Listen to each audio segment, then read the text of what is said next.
चरित्रे महान संगीतज्ञांची या अंतर्गत आज आपण संगीतकार हृदयनाथ मंगेशकर यांची माहिती घेणार आहोत. हृदयनाथ मंगेशकर हे एक भारतीय संगीत दिग्दर्शक आणि कधी-कधी गायक पण आहेत. ते संगीतकार दीनानाथ मंगेशकर यांचे एकुलते एक पुत्र आणि लता, आशा, उषा व मीना या 4 कन्या. संगीत आणि चित्रपट उद्योगात ते बाळासाहेब म्हणून प्रसिद्ध आहेत. मराठी चित्रपट सृष्टीतील त्यांच्या योगदानाबद्दल त्यांना फिल्मफेअर मराठी जीवनगौरव पुरस्कार मिळाला.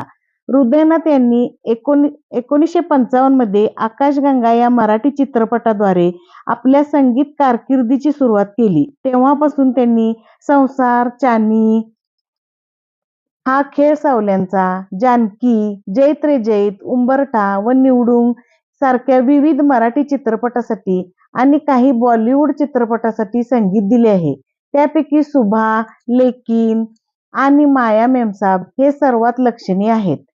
त्यांनी त्यांच्या कामात खूप निवडकता दाखवली आहे. त्यांनी मराठी आणि हिंदीमध्ये गाणी रचली आहेत. त्यांच्या गाण्यामध्ये अनेकदा गुंतागुंतीचे लय असतात आणि त्यांना आनंददायी सादरीकरणासाठी मोठ्या श्रेणी आणि खोलीचे गायक आवश्यक असतात. विनायक दामोदर सावरकर यांच्या सागरा प्राण तळमळला या कवितेची त्यांची रचना हे त्याचे एक उदाहरण आहे. मराठी साहित्यातील सर्वात प्रसिद्ध कवीपैकी एक असलेल्या ज्ञानेश्वर यांच्या रचनांचा समावेश असलेला त्यांचा 1982 चा अल्बम ज्ञानेश्वर माऊलीने मराठीतील आधुनिक भक्ती संगीताचा मानक स्थापित केला. त्यांनी दूरदर्शनवरील फुलवंती या संगीत नाटकासाठी संगीत दिले. त्यांनी लोकगीत देखील रचले आहेत. त्यांची कोळीगीते ही भावनेला अनुसरून कोकणातील मच्छीमारांच्या पारंपरिक प्रतिबिंबित करतात. समीक्षकांनी प्रशंसित केलेल्या जैत रे जैत या चित्रपटासाठी त्यांचे संगीत या शैलीतील त्यांच्या पराक्रमाचे आणखी एक उदाहरण आहे.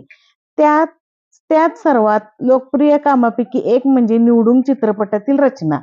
एकेकाळी हृदयनाथ हे उस्ताद आमिर खान यांचे शिष्य होते. त्यांच्या कारकिर्दीत त्यांना अनेक पुरस्कार मिळालेले आहेत. भारताच्या राष्ट्रपतींच्या हस्ते प्रतिष्ठित राष्ट्रीय पुरस्कार, महाराष्ट्र राज्याचा लता मंगेशकर पुरस्कार, 7 महाराष्ट्र राज्य पुरस्कार, भीमसेन जोशी आणि यशराज यांच्या हस्ते महाराष्ट्रातील लोकांनी त्यांना पंडित ही पदवी दिली. शंकराचार्यांनी त्यांना बालगंधर्व ही पदवी दिली. 2009 मध्ये त्यांना भारत सरकारने पद्मश्री पुरस्काराने सन्मानित केले.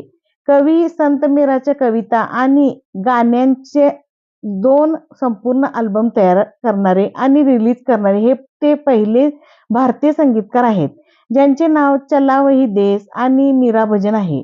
त्यांनी अलीकडेच मीरा, कबीर आणि सूरदास यांच्या कलाकृतींचा समावेश असलेला मीरा सूर कबीरा हा अल्बम देखील तयार केला आहे.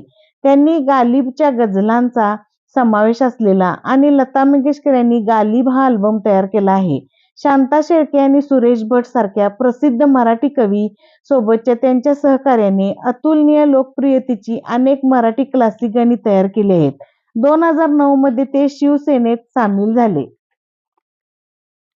पुरस्कार 1978 सर्वोत्कृष्ट संगीतकार महाराष्ट्र राज्य चित्रपट पुरस्कार जैत रे जैत. 1990 सर्वोत्कृष्ट संगीतकार महाराष्ट्र राज्य चित्रपट पुरस्कार लेकीन.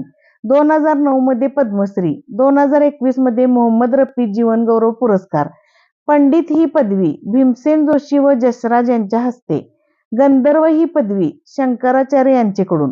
विश्व संगीत कलारत्न पुरस्कार. सूर सिंगार पारितोषिक.